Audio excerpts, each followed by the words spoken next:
একটু ভিডিওটা ছাড়তে লেট হয়ে গেছে একটু। যে আমরা ধানবাদে গেছিলাম, যাওয়ার পর কি হয়েছে সেখানে রুম থেকে বেরিয়ে তারপর তো আমরা খাওয়ার জন্য গেছিলাম, বৃষ্টি পড়ছিল। এটা হচ্ছে রাতের সময়ে কেমন দেখতে লাগছে চারিদিকটা দেখানোর জন্য একটু চেষ্টা করছিলাম, তার মধ্যে আমার ফোনটা ডিস্টার্ব করছিল। আমি আমার বান্ধবীরা সবাই মিলে গল্প করতে করতে হাসাহাসি করতে করতে বাইরেটা দেখছিলাম আর গল্প করছিলাম। এভাবে দিনটা তো ভালোই গেছে।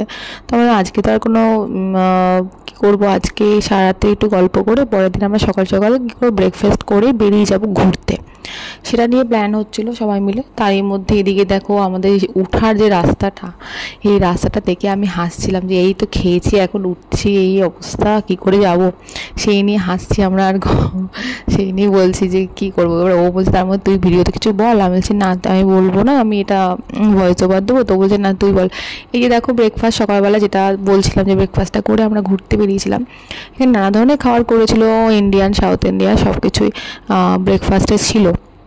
ফলের মধ্যে আমি একটা জিনিস করেছিলাম কি, পাকা পেঁপে দিয়ে, সরি পেঁপে না তো পেয়ারা দিয়েছিল, আমি কী করেছিলাম ওই পেয়ারাটা খেয়ে নিয়েছিলাম।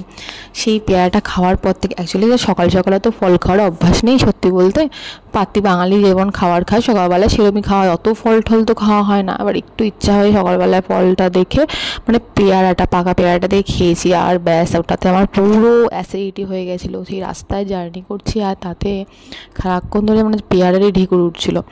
তো খেয়ে হচ্ছে প্রথমে ছেলে মেয়েগুলোকে খাওয়ালাম, খাওয়ানোর পর এবার আমি এখানে খেয়ে টেয়ে আমরা বেরিয়ে যাবো বলে আলোচনা করছি। চলো।